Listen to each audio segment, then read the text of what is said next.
ॐ अज्ञानतिमिरान्धस्य ज्ञानाञ्जलाकया चक्षुरुन्मिलितं येन तस्मै श्रीगुरुवे नमः।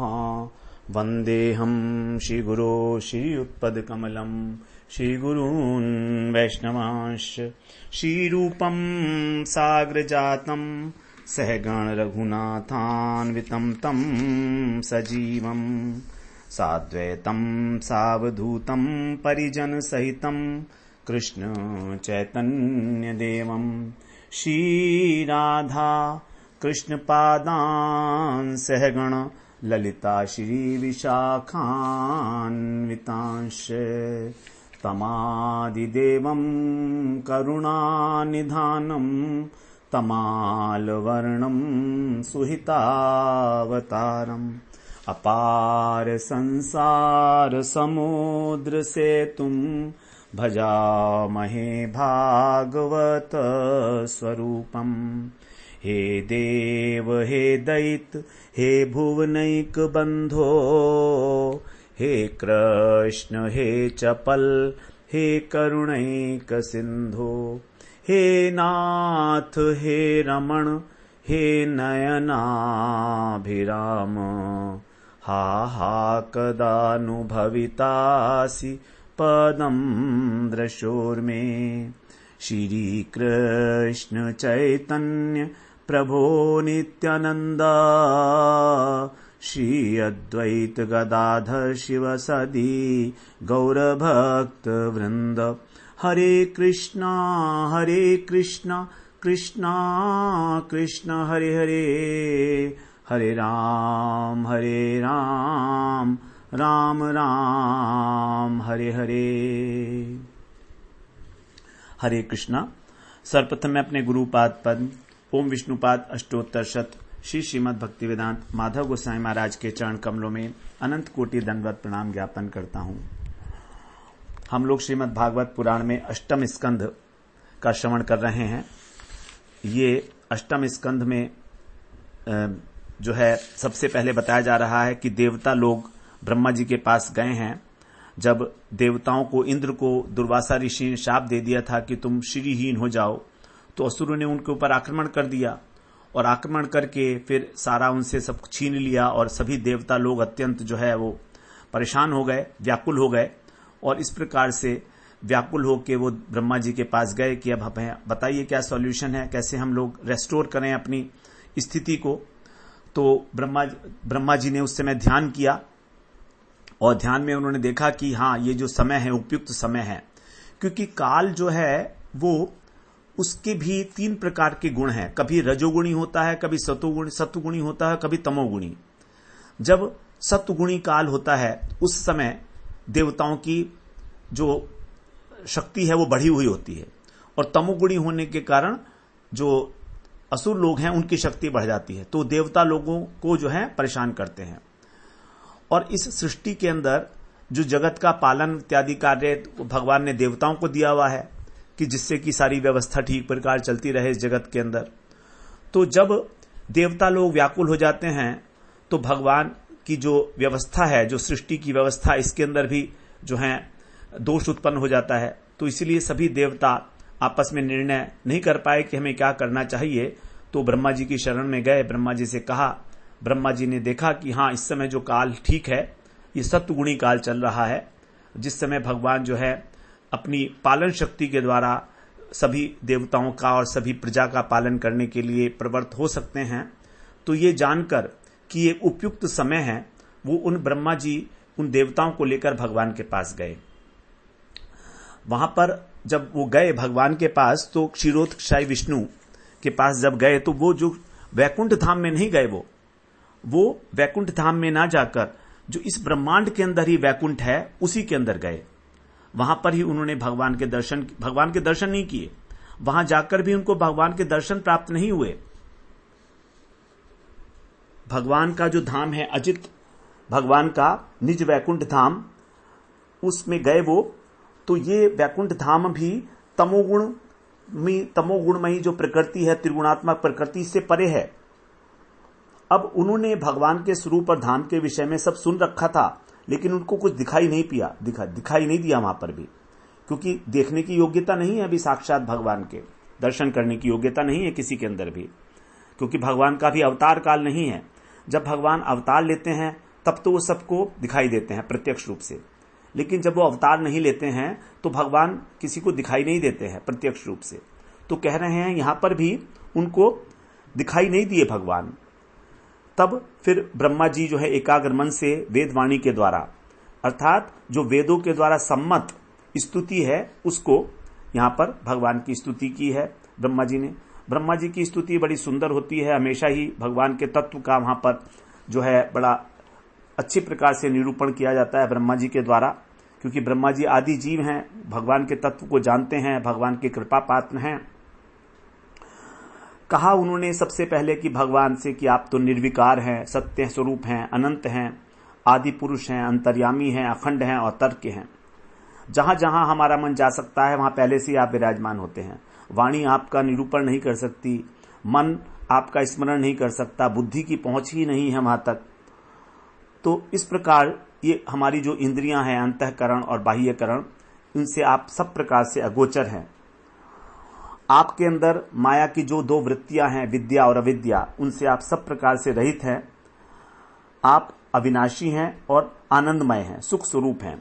और एक विशेष बात जो कही उन्होंने, वो कही कि आपको त्रियुग के नाम से जाना जाता है, क्योंकि आप 3 अवतारों के अंदर 3 कालों युगों में अवतार लेते हैं।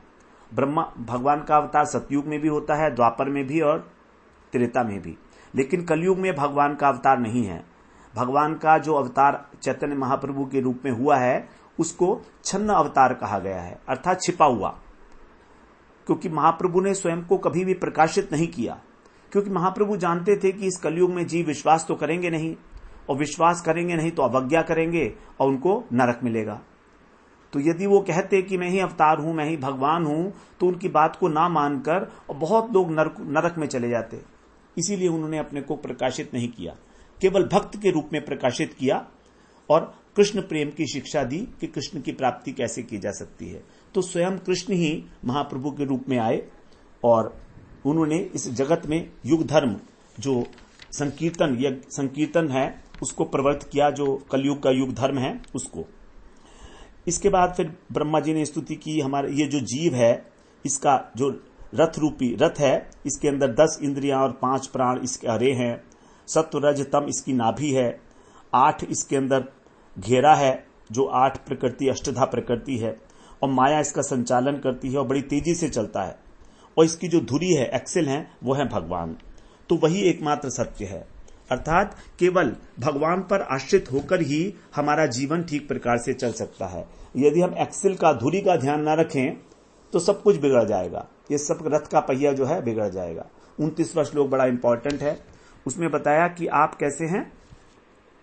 एक वर्णम तमसह परम तो, आप एक वर्ण हैं, अर्थात आप एक वर्ण का मतलब यहां पर प्रणव भी कहा गया है कि आप जो हैं ओंकार स्वरूप हैं।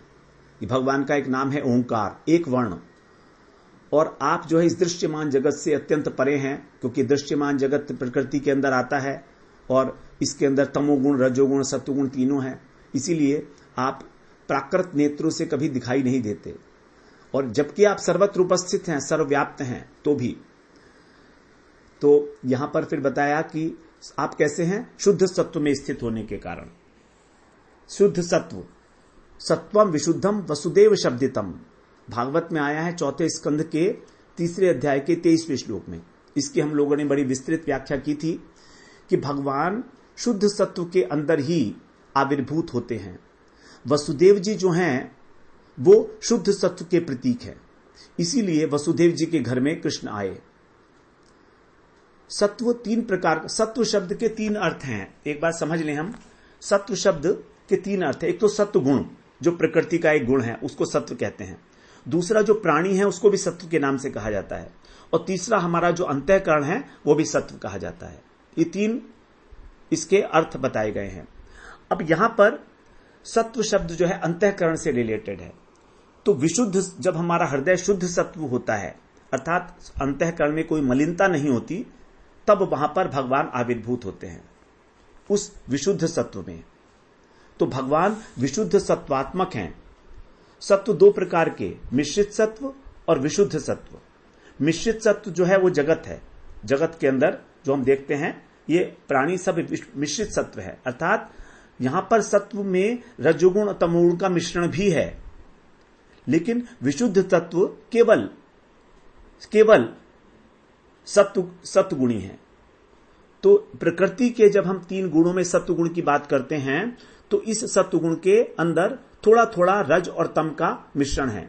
जैसे देवता को हम कहते हैं सत्वगुणी है, लेकिन देवता केवल सत्वगुणी नहीं है, वहां पर रज और तम का मिश्रण है। तभी तो देवता लोग जो हैं इच्छाएं करते हैं, भोग करते हैं, आपस में ईर्ष्या भी करते हैं, लड़ाई भी करते हैं। तो ये सारी चीजें जो हैं मिश्रित सत्व में आती हैं। लेकिन भगवान विशुद्ध सत्व हैं, अर्थात सत्व, रज और तम इन तीनों से जो अतीत है वो विशुद्ध सत्व। तो ऐसे विशुद्ध सत्व के अंदर ही भगवान का आविर्भाव होता है।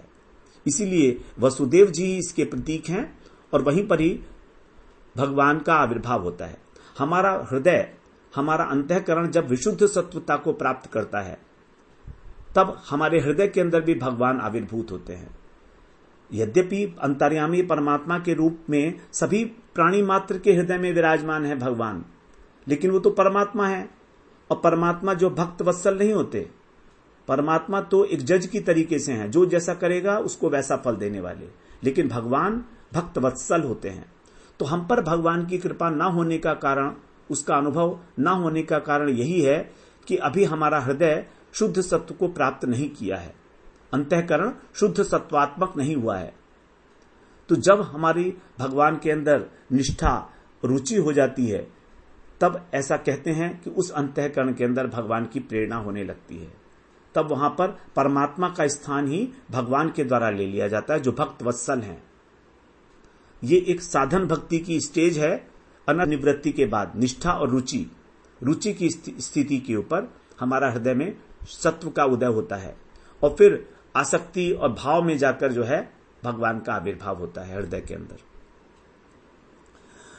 तो इस प्रकार से यहां पर बताया, ये जो तत्व ज्ञान के विशेष, तत्व ज्ञान के अनुसार जो है इस बात को हम इस प्रकार समझ सकते हैं।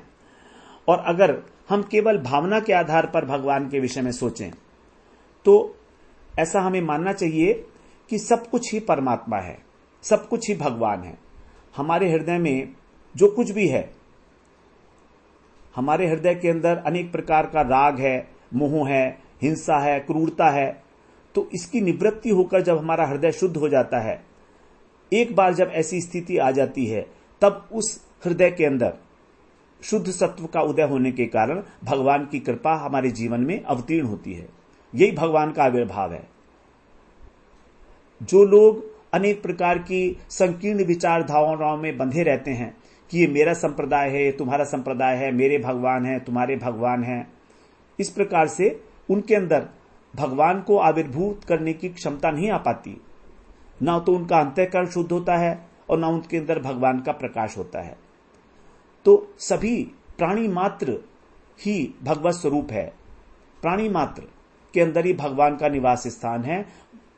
उत्तम भागवत के यही लक्षण बताए गए हैं कि जो प्राणी मात्र में भगवान के ही दर्शन करता है अपने इष्ट के, क्योंकि सभी उनका अधिष्ठान है, सभी के हृदय में भगवान विराजमान है।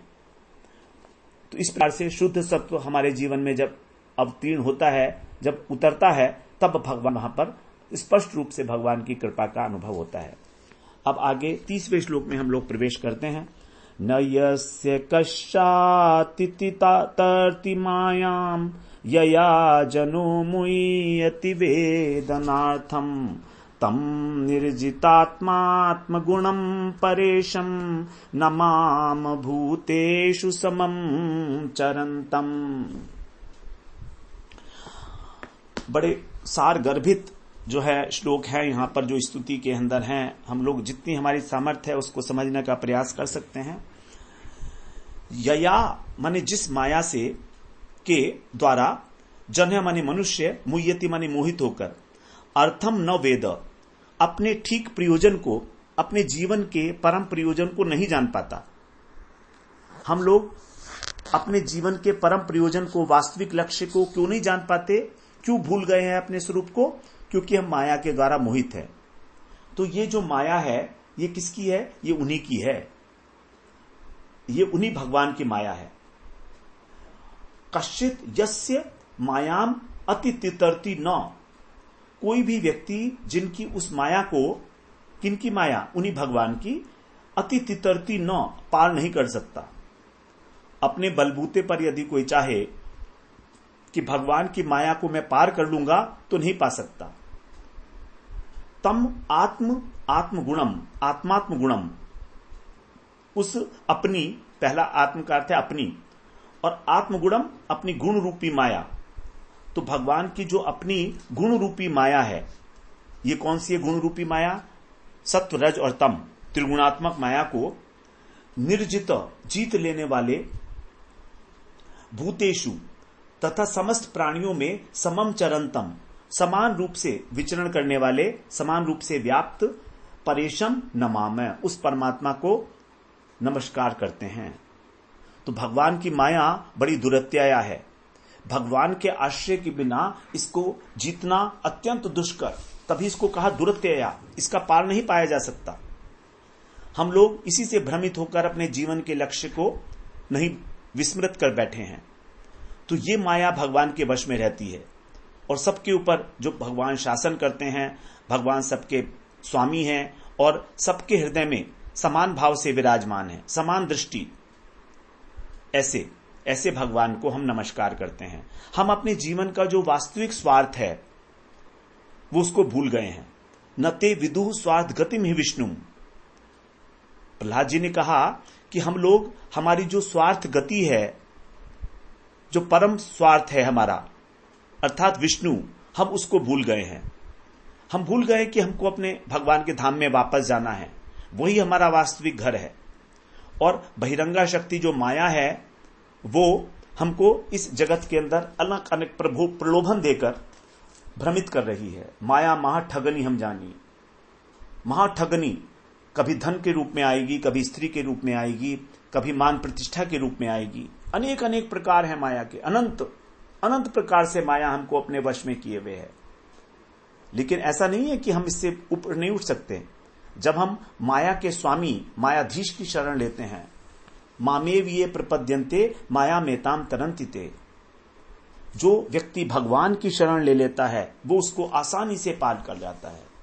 जैसे कि एक मछुआरा जब मछली को पकड़ने के लिए जाल फेंकता है, तो वो जो जाल होता है वो तालाब के अंदर उससे दूर जाता है, लेकिन जो मछली उस मछुआरे के पैरों के पास खड़ी हुई है, वहीं पर तैर रही है, उसको वो जाल नहीं पकड़ पाता, क्योंकि उस मछली ने उस मछुआरे के पैरों का आश्रय ले रखा है, चरणों का आश्रय ले रखा है।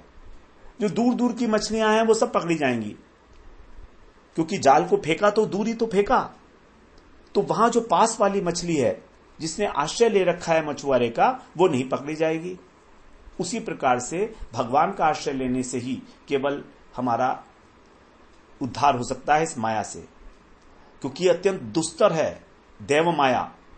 ते दुस्तराम अति तरंति च देव मायाम नैशाम मम हमिति धी श्वश्रगाल भक्ष्ये। इस देव माया को हम कभी पार नहीं कर सकते, क्योंकि हम मम और अहम, मेरा और मैं, इस वृत्ति के द्वारा, इस बुद्धि के द्वारा ग्रसित है। हमारी बुद्धि मैं बुद्धि है और मेरा बुद्धि है। श्वश्रगाल भक्ष्ये, और ये मैं और मेरा क्या है? मेरा शरीर और मैं कौन हूं? शरीर। ये शरीर क्या है? श्वश्रगाल भक्ष्ये, कुत्ते का और सियार का भोजन है। कौन खाएगा इसको मरने के बाद? इस शरीर को कुत्ते खाएंगे और सियार खाएगा। लेकिन जो भगवान की शरण ले लेता है निष्कपट भाव से, सर्वात्मनाश्रित पदो यदि निवर्य लीकम, तब भगवान की जो है कृपा होती है हमारे ऊपर। हम लोग इसको श्रवण किए दूसरे अध्याय के 7वें श्लोक, दूसरे स्कंध के 7वें अध्याय के 42वें श्लोक में। बड़ा सुंदर है श्लोक ये। आगे अभी 31वें श्लोक में कह रहे हैं, इमे वयम यत प्रियैव तन्वा सत्वेन सृष्टा बहिरंतरावी गतिम न सूक्ष्माम मृषयश्च विद्महे क्रतो सुराद्या इतर प्रधाना। प्रिय एव सत्वेन, जिनके प्रिय ही उनके सत्वगुण के अंश से, सत्वेन माने सत्वगुण के अंश से उत्पन्न है। सृष्टा माने उत्पन्न, कौन? इमे वयम, ये सब हम देवता लोग, और ऋषय जो ऋषि लोग हैं। तो भगवान के ही सात्विक अंश से हम सब प्रकट हैं, देवता लोग हैं। और भगवान का जो शरीर कैसा है? वो प्रिय है उनको। बहि अंतः, अपने भीतर और बाहर विराजमान, आदि माने विराजमान, यत सूक्ष्माम गतिम, जिनकी अत्यंत सूक्ष्म गति है, जिनकी गति अत्यंत सूक्ष्म है, उसको न विद्महे, नहीं जान पाते। यद्यपि हम उनसे प्रकट हैं, लेकिन भीतर और बाहर जो सूक्ष्म रूप से विराजमान हैं, उनके स्वरूप को नहीं जान पाते। हम देवता लोग जो कि उनके सत्व से प्रकट हुए हैं। इतरह, तब जो दूसरे लोग हैं हमसे अलग, मनुष्य इत्यादि जो रजोगुणी तमोगुणी हैं, प्रधाना, रजोगुण तमोगुण प्रधान जो मनुष्य हैं और असुर हैं, असुराद्या, कुतः, वे उन्हें कैसे जानेंगे? जब हम सत्वगुण वाले देवता ही भगवान को नहीं जान पाते, तो वे उनको कैसे जान पाएंगे जो रजोगुण तमोगुण प्रधान है? क्योंकि वहां तमोगुण और रजोगुण की तो गति है ही नहीं किसी भी प्रकार से। तो सत्वगुण से भी भगवान को नहीं जाना जा सकता, क्योंकि सत्वगुण भी बांधने वाला है इस जगत के अंदर। इस ब्रह्मांड में सत्वगुण को भी बांधने वाला कहा गया है 14वें अध्याय में। ज्ञान के द्वारा, और ज्ञान के द्वारा हमें सत्वगुण बांध लेता है, सुख के द्वारा और ज्ञान के द्वारा। सुख संगेन बधनाति ज्ञान संगेन चानघ, ये सत्वगुण भी बांधता है। तो इस सत्वगुण का अतिक्रमण करके ही भगवान को जाना जा सकता है, और वो केवल भक्त हैं जो भगवान का भजन करके और निर्गुणता को प्राप्त करते हैं। इसीलिए हम देवगण भी, ब्रह्मा इत्यादि भी भगवान को नहीं जान पाते, क्योंकि भगवान को जानने के लिए केवल एक वस्तु की आवश्यकता है, वो भगवत कृपा। ब्रह्मा जी ने अपनी स्तुति में 10वें स्कंद में कहा है, ब्रह्म स्तुति में, कि केवल भगवान की कृपा ही भगवान को जना सकती है, और भगवान की कृपा होती है अपने भक्तों के ऊपर, अन्यथा कोई भगवान को नहीं जान सकता। तो ये असुर लोग कैसे जानेंगे कि भगवान क्या चाहते हैं? अब 32वें श्लोक में कह रहे हैं, पादौ महीयम स्वकृतैव यस्य चतुर्विधो यत्र हि भूत सर्गः स वै महापुरुष आत्मतंत्रः प्रसीदतां ब्रह्म महाविभूतिः।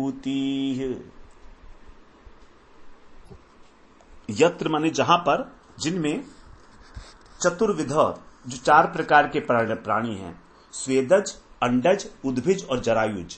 हम लोग पहले भी इसकी चर्चा किए। स्वेदज कौन है? जू और खटमल, जो पसीने से उत्पन्न होते हैं। अंडज माने जो अंडे से उत्पन्न होते हैं, पक्षी इत्यादि।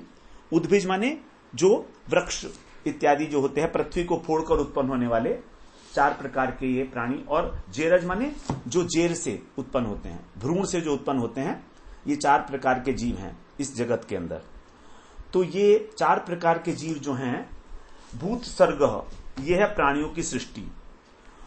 ही इयम मही, क्योंकि ये पृथ्वी जो है स्वकृत एव, उनकी अपनी बनाई हुई है, ये ब्रह्मांडी उनका बनाया हुआ है।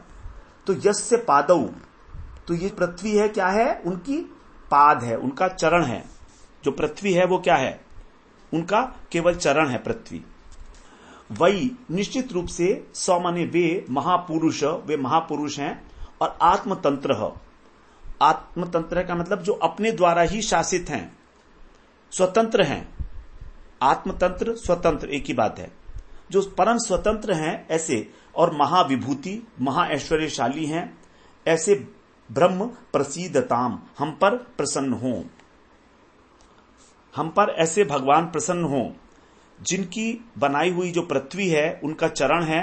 और इस पृथ्वी पर 4 प्रकार के प्राणी निवास करते हैं, जरायुज, अंडज, स्वेदज और उद्भिज, 4 प्रकार के। तो यहां पर जो मही शब्द है, मही का अर्थ होता है पृथ्वी। तो यहां पर पृथ्वी एक उपलक्षण मात्र है। जैसे 5 महाभूत हैं, पृथ्वी, जल, वायु, अग्नि और आकाश। तो यहां मही से हमको पंच महाभूत को लेना होगा कि पृथ्वी, जल, वायु, अग्नि और आकाश ये सभी भगवान के ही चरणाश्रित हैं, भगवान के चरणों पर ही आश्रित है। सारी की सारी जो सब कुछ पूरा ब्रह्मांड है वो भगवान के ही आश्रित है, इसलिए उसको कहा गया कि उनके चरण कमल ही हैं ये। तो विराट जगत जो है भगवान का, ये उनका एक ऐश्वर्य है। और इस विराट जगत में 4 प्रकार के प्राणी निवास करते हैं। ये सभी भगवान के आश्रित होने के कारण भगवत परतंत्र स्वतंत्र हैं। मनुष्य स्वतंत्र नहीं है, मनुष्य स्वतंत्र नहीं है, मनुष्य अपने स्वभाव के परतंत्र है। और स्वभाव कैसा है? भगवान की इच्छा, जो अपने कर्म हमारे हुए हैं, हमारे जो कर्म हैं उसके अनुसार हमारा स्वभाव बनता है, संस्कार बनता है, स्वभाव बनता है। तो इस प्रकार हम भी जो हैं एक रस्सी से बंधे हुए हैं। जैसे एक गाय होती है तो उसको खूंटे से बांध दिया जाता है, तो यदि वो रस्सी 10 मीटर की 5 मीटर की रस्सी है तो 5 मीटर तक घूमने में वो गाय स्वतंत्र है, लेकिन 5 मीटर से बाहर नहीं जा सकती है। उसी प्रकार से जो मनुष्य है वो भगवत परतंत्र स्वतंत्र है। एक लिमिटेड दायरे में उसको स्वतंत्रता है, वो किस प्रकार का कर्म करना चाहता है, भगवान का भजन करे ना करे, स्वतंत्रता है। लेकिन भगवान के लिए कहा वो स्वराट हैं। जन्मादस्य तो अन्वयात इतरतश्च अर्थेषु अभिज्ञ स्वराट, भागवत का जो प्रथम श्लोक है उसी में कह दिया गया था मंगलाचरण में कि वो परम परम स्वतंत्र हैं, सर्वश्रेष्ठ हैं। यहां तक कि जो ब्रह्मा जी हैं वो भी भगवान की एक सृष्टि हैं। इसीलिए यहां पर उनकी प्रसन्नता का विधान किया जा रहा है कि हम तो उनको क्या जानेंगे। पहले तो कहा है कि असुर लोग उनको क्या जानेंगे, लेकिन हम जो जानते हैं वो भी बहुत सीमित रूप से उनको जान पाते हैं। ऐसे भगवान हम पर प्रसन्न हो, परम ऐश्वर्यशाली, परम स्वतंत्र ऐसे भगवान। पादौ मही हम तो हो गया 32वां ना 33वां। अभ्यस्तु यद्रेत उदार वीर्यम सिद्ध्यन्ति जीवन्ति उत्वर्धमाना लोकास्त्रयोथाखिल लोकपाला प्रसीदतां ब्रह्म महाविभूति। त्रय लोका जो 3 लोक हैं और लोकपाला जो लोकपाल है, इंद्र, वरुण, सूर्य, चंद्रमा इत्यादि, अग्नि, सिद्ध्यंती जिनसे उत्पन्न होते हैं, जीवंती माने जीते हैं, जीवन धारण करते हैं, और उत्वर्धमाना और बढ़ते हैं, वृद्धि को प्राप्त करते हैं। उदार वीर्य वो जो शक्तिशाली, अंभ माने जल है, ये जल क्या है? यत रेत जिनका वीर्य है। तो पृथ्वी के विषय में पहले कहा आए, अब जल के विषय में कह रहे हैं। तो जल जो है ये परम शक्तिशाली है और ये उनका वीर्य है। इसी जल से ही तीनों लोकपाल उत्पन्न होते हैं, बढ़ते हैं और जीवित होते हैं। ऐसे परम ऐश्वर्यशाली महाविभूति ब्रह्म प्रसीदताम, ऐसे परब्रह्म हम पर प्रसन्न हो। तो यहां पर पंच महाभूत के विषय में अब क्रमशः ब्रह्मा जी बताएंगे कि जो पृथ्वी तत्व है उसके ऊपर सभी प्राणी लोग आधार है। पृथ्वी सबको आधार प्रोवाइड करती है। जो जल है वो लोकपाल इत्यादि जितने भी हैं वो सभी उसी से उत्पन्न होते हैं, बढ़ते हैं और जीवित रहते हैं। तो जल प्रधान जो सृष्टि है उसके विषय में यहां पर अब विशेष रूप से बताया जा रहा है, जल प्रधान सृष्टि के विषय में। पहली वाली जो है वो पृथ्वी प्रधान सृष्टि थी। 4 प्रकार की जो योनियां हैं, जरायुज, अंडज, स्वेदज और उद्भिज। ये वाली जो है ये जल प्रधान सृष्टि का वर्णन है यहां पर। तो परम जो भगवान का वीर्य है, भगवान का जो पराक्रम है, जो तेज है, वो ही जल के रूप में विराजमान है। क्योंकि जल से ही सभी जीव प्रकट होते हैं, जल से ही बढ़ते हैं, जीवित रहते हैं। यदि जल ना हो तो जीवन ही नष्ट हो जाएगा। 34वें श्लोक में कहते हैं, सोमम मनो यस्य समामनन्ति दिवौकसां वै बलमन्द वायु ईशो नगानां प्रजनः प्रजानां प्रसीदतां न समहाविभूति। भगवान की यहां विभूतियों का ही वर्णन किया जा रहा है हर एक जगह पर। 32वें श्लोक से लेकर और भगवान की जो विभूतियों का वर्णन होगा वो आगे के श्लोकों तक है। कहां तक है एक बार देख लेते हैं। 40वें श्लोक तक तो यहां पर दिख रहा है, उसके बाद भी 43वें श्लोक तक भगवान की विभूतियों का वर्णन है। 32वें श्लोक से 43वें श्लोक तक, अर्थात 12 श्लोक हो गए। ये 12 श्लोक भगवान की विभूतियों के लिए भगवान ने बताया है, क्योंकि सभी में एक ही चौथी लाइन एक ही है, प्रसीदिताम्नः स महाविभूति। तो यहां पर कह रहे हैं अब कि सोमम मनो यस्य समामनंती, अर्थात जो सोम है, सोम क्या है? चंद्रमा। तो चंद्रमा यस्य माने जिनका मन है, भगवान का मन है चंद्रमा। और ये क्या है? समामनंती माने कहते हैं। क्या कहते हैं इसको? दिवौ कसाम वै बलम, जो देवताओं की निश्चित रूप से बल को, अंध माने अन्न को, और आयु माने आयु को बढ़ाने वाला है। तो देवताओं का अन्न, देवताओं का बल और देवताओं का आयु क्या है? ये चंद्रमा है। और ये चंद्रमा भगवान का मन है, ऐसा श्रुतियों में कहा गया है। और ये इसके अतिरिक्त क्या करता है कि नागानाम ईशः, जो वृक्ष हैं उनका सम्राट है, उनका ईश है, अधीश्वर है वृक्षों का। और प्रजानाम प्रजनः, और प्रजा की वृद्धि करने वाला है।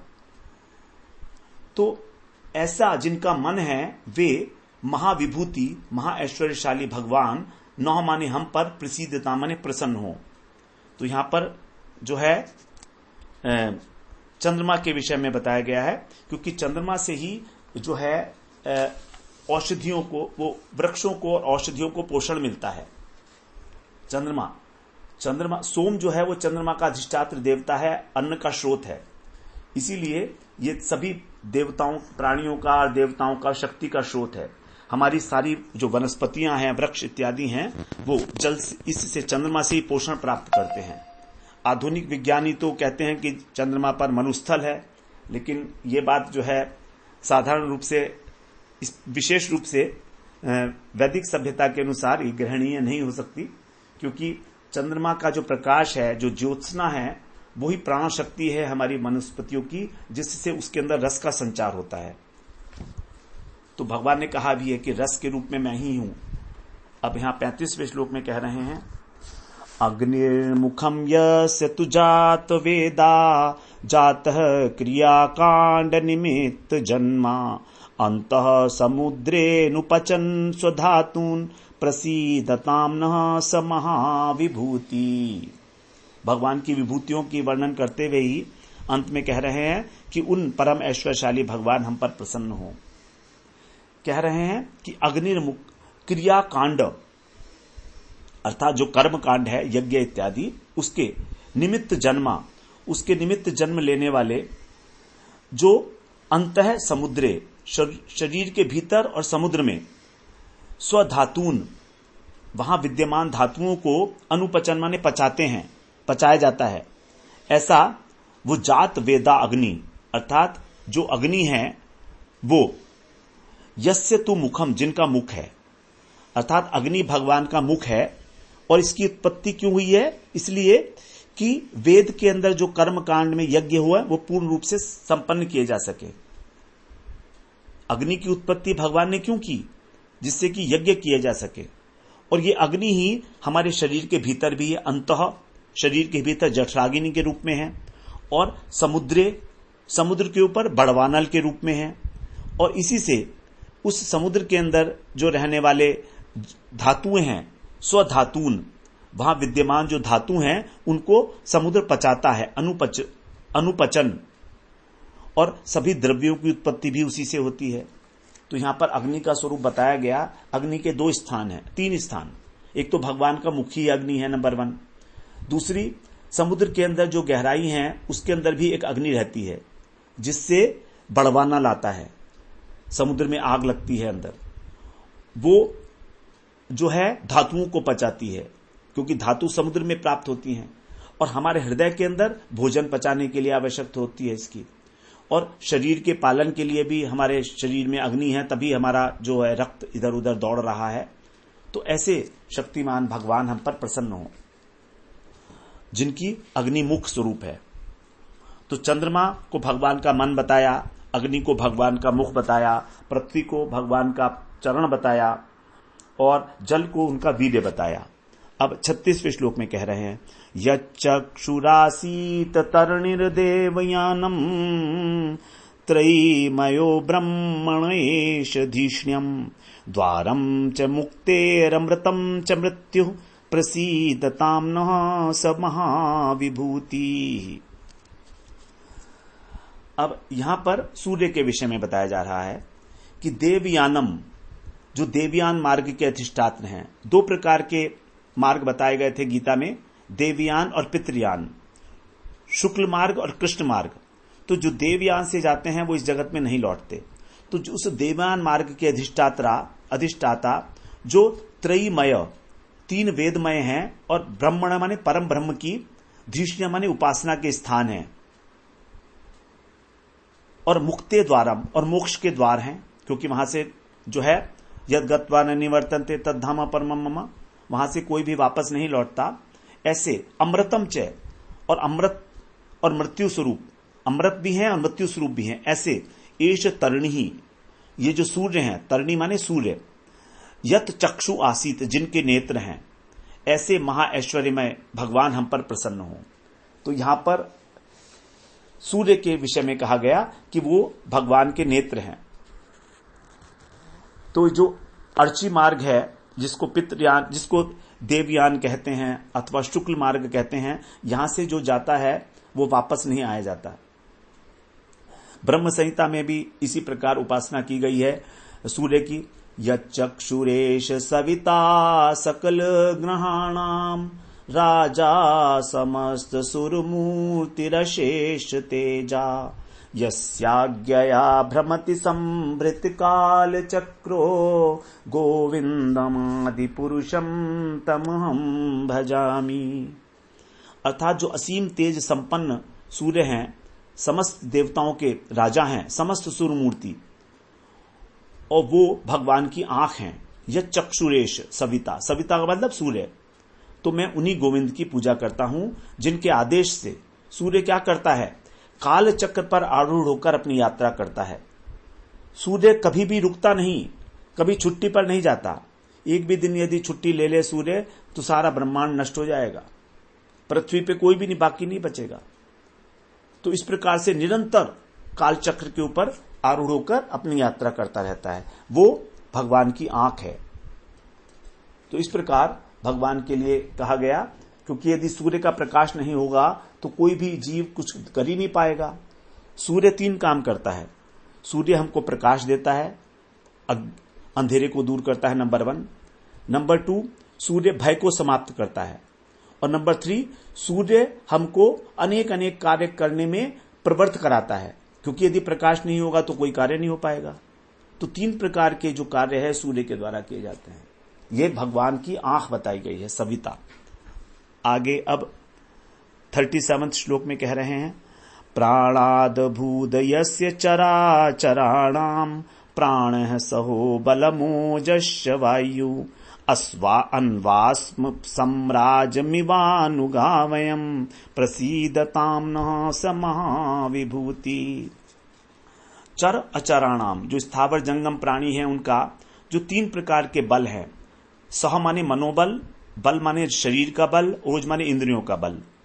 ये सम्राजम इव, सम्राट के समान, जिसके हम देवता अनुगा माने अनुयायी हैं, उनके पीछे पीछे चलते हैं। अनुवास्म, वह वायु जिनके प्राण से उत्पन्न हुआ है। वायु यस्य प्राणात अभूत, तो वायु जो है वो भगवान के प्राणों से उत्पन्न हुई है।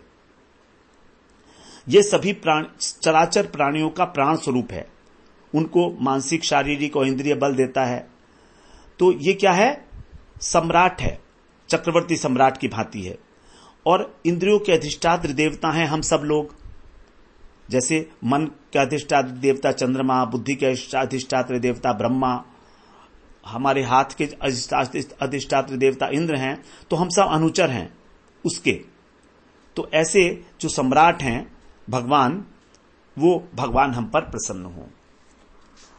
अब हम 38वें श्लोक से अगले सत्र में प्रवेश करते हैं। वांछा कल्पतरुभ्यश्च कृपा सिंधुभ्य एव च पतितानां पावनेभ्यो वैष्णवेभ्यो नमो नमः।